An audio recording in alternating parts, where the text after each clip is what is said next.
And how important is it for people to have early conversations about death?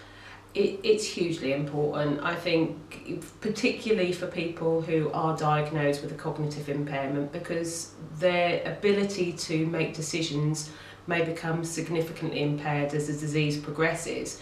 And for families, it enables them to feel in control and empowered later on when they have to make decisions for their loved one on their behalf.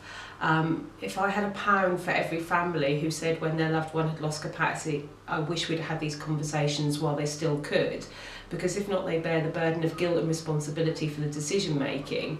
And you know, that's something they have to live with, where actually if they knew what that person really wanted, it would be so much easier to try and advocate for those wishes when that person comes to end of life.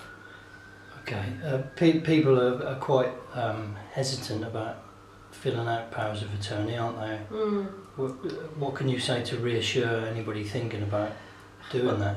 I find this fascinating because we're all very happy to write, or lots of us are happy to write wills, which effectively mean nothing to us when we're alive. It's about our property when we're dead.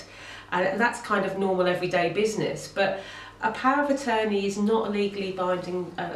It's legally binding in the fact that it can enable people who you choose to make decisions about your health and your welfare when you are unable to, or equally around your finances. Because again, that's really important that it's someone you trust who is able to be your voice when you perhaps no longer have that voice. I've met several families who have tried to put a lasting power of attorney in when perhaps that person is on the verge of losing capacity, and it's an incredibly complex process if you wait till then. So, you know, enabling someone to have those discussions while they're still able to, and advocating themselves who they would want to make decisions on their behalf is so vitally important. Okay, so the yellow folder has been around for a while now, but it's now going to be relaunched after some further review. But the idea is it's a patient-held record which can be dipped in and out of throughout the progression of the disease. You know, it's not a form that you have to open and shut on the same day. You know, it's something that you use as a prompt initially to start those difficult conversations about what might happen in the future. You know, if X, Y and Z happened, what would you like to be the outcome? And I think it's about that, just enabling people to pick up the cues and clues really of when someone wants to talk about the future and their care wishes. And not everybody wants to do that at the same time. There's no right and wrong time. It's about listening and giving people the opportunity to start having those conversations. So the form will talk about who the professionals are involved, so everybody knows who to communicate with. It will talk about, you know, your preferences and choices about where you might want to be looked after, should you need to go into 24-hour care, for example.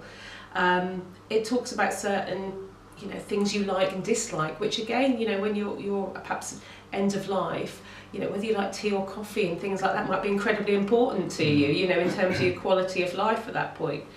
But it also talks about things like engaging people in to have conversations about do not attempt cardiopulmonary resuscitation.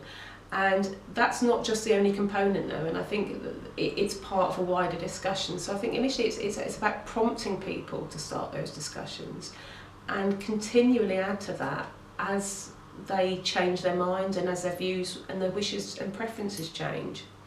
We talk about a good death, don't we? Do you think there is such a thing? Oh, absolutely, absolutely. I mean, I've been very privileged to support families to care for their loved ones at home until end of life, which for people with dementia is incredibly rare actually comparatively to other disease processes, because often people end up in 24-hour care much sooner. But indeed, you know, being able to work with a family and let them have choice is phenomenally, it is a privilege. It is a privilege. And I've had a lady who I worked with some years ago who was unable to look after her husband at home, and she said to me after he died, very, very peacefully, with anticipatory medication available, in his own bed surrounded by his family, she said, I don't need to grieve because I did everything I could right until the very end. And I had him at home and I had the support, and she's now a volunteer to support other people to care for their loved ones. And I think we mustn't underestimate how much resilience carers have to kind of build within themselves, because they care for their loved ones for such a long time, that managing that death and managing that experience for the family is vital in terms of their well-being going forward.